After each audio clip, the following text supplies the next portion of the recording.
সকলকে স্বাগত। আমি আজকে আবার একটা নতুন ভিডিও নিয়ে চলে এলাম। যে ভিডিওতে আপনারা দেখতে পাবেন যে আমরা চন্দ্রমল্লিকার দ্বিতীয় প্রতিস্থাপন কি করে করব, অর্থাৎ 6 ইঞ্চি টবে আমরা কিভাবে মাটির মিডিয়া প্রতিস্থাপন করব এবং সেই প্রতিস্থাপনের ক্ষেত্রে আমাদের মাটিটা আমরা কিভাবে প্রস্তুত করব। আমাদের 6 ইঞ্চিতে মাটির যে এটা হবে সেটা আমাদেরকে এখনই প্রস্তুত করে রাখতে হবে। সেই জন্য আমি কি নিয়েছি, আমি এক টব মাটি নিয়ে নিয়েছি। যদিও এই টবটা 10 ইঞ্চি নয়, 10 ইঞ্চি মাপের আমি একটা টবের হিসাব বলছি। 10 ইঞ্চি টবের হিসাবে 10 টব মাটি নেবেন। 10 টব মাটির সাথে আপনারা নেবেন 200 গ্রাম হাড় গুঁড়ো, 50 গ্রাম শিং ছিলকা, আপনারা নেবেন এক টব ভার্মি কম্পোস্ট বা গোবর সার যেটা অ্যাভেলেবেল হবে, 25 গ্রাম 10-26, আর আপনারা নেবেন 50 গ্রাম মতো 100 গ্রাম সিঙ্গেল সুপার ফসফেট।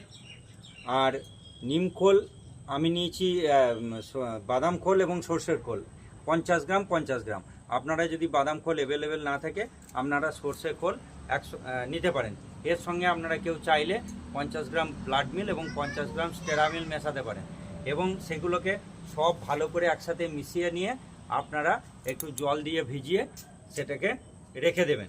এই মাটিটা কমসে কম আপনাকে 1.5 মাস ভিজিয়ে রাখতে হবে, তাহলে মাটিটা ঠিকঠাক ডিকম্পোস্ট হয়ে যাবে এবং ডিকম্পোস্ট হওয়ার পরে যখন আপনারা চন্দ্রমল্লিকা গাছগুলিকে দ্বিতীয় পর্যায়ে প্রতিস্থাপন করবেন আপনাদের গাছের গ্রোথ খুব সুন্দর হবে।